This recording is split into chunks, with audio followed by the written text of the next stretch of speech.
Just hope I don't look lopsided.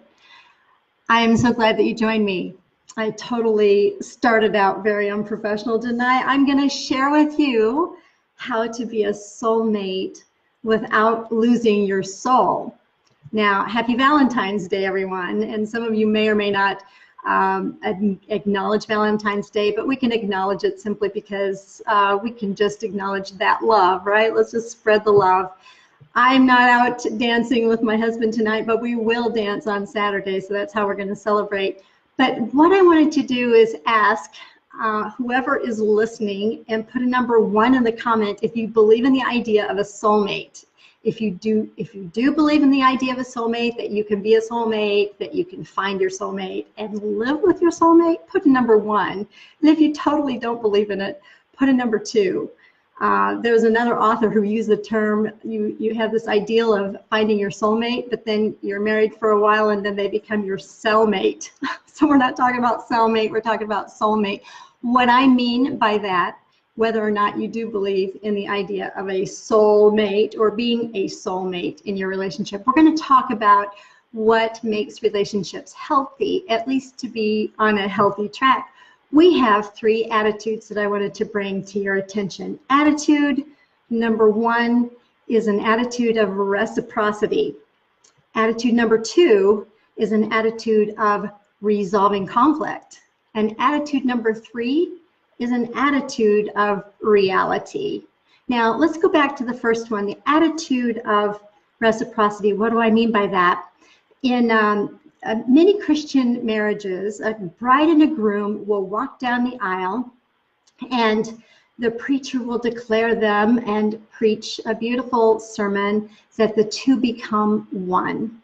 And we are not going to take away from the mystery of that because it is a mystery and it's an awesome sacred time. But a lot of times they'll turn around and they will live their lives and one of them or both of them will say, yes, we are one and I'm the one. Or she might say, we are one and you're the one.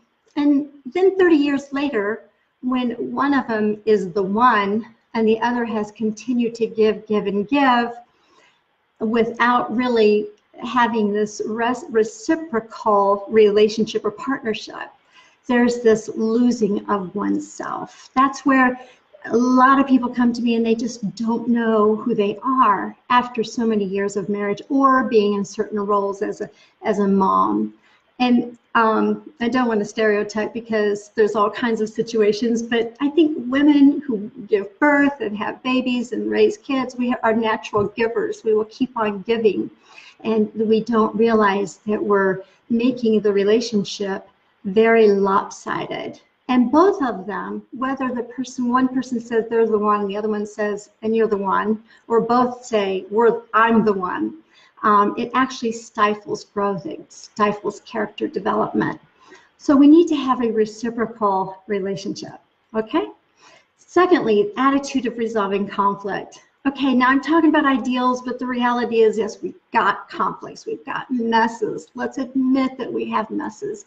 It takes messes to live.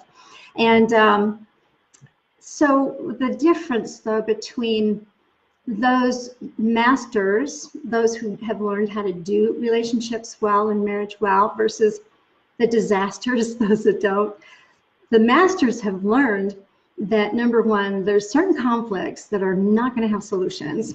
So how can we learn to live with each other? Or when they do have conflict, and they will learn, instead of it lasting for days and days and days, they learn to laugh it off after a while. They learn to accept each other. And then, yes, you can learn conflict resolution skills. But the reality is most happy marriages, most couples are going to have a percentage of 31% that's resolvable, but there's going to be a 69% that is unresolvable conflict. So how can you live with that person in accepting their differences? That's huge. So number 1, attitude of reciprocity. Number 2, attitude of resolving conflict. And number 3, attitude of reality. Now, we can live our lives and Some of us might be like overly optimistic, and we might have this Pollyanna attitude, and we stick our head in the sand when something negative happens. We don't want to admit it.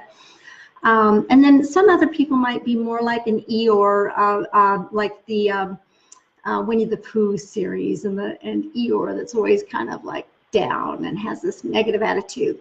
So what we need to do is yes, have a positive attitude that's healthy, and it can be very healthy, but we need to be zoned into reality and not lopsided with one or the other, because reality, because of life and pressures that we go through, it will pressurize and it'll expose opportunities for growth, but it's so uncomfortable and it's so messy.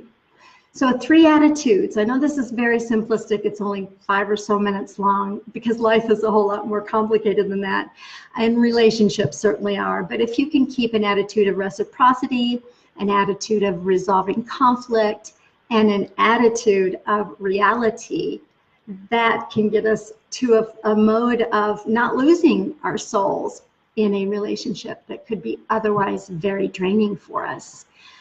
And I hope this is helpful. I am Judy Herman, and I'm a licensed counselor. Of course, this is not a counseling, this is not a substitute for counseling, of course, but I'm also the author of Beyond Messy Relationships, Divine Invitations to Your Authentic Self. Now, I want to bless you for Valentine's Day, and I would love for you to download 3 chapters of my book, which I'm not going to put it on there for very long. It might be on for a couple, 2 or 3 days, but I would love for you to get a taste of what my book is all about, and it's in the feed there.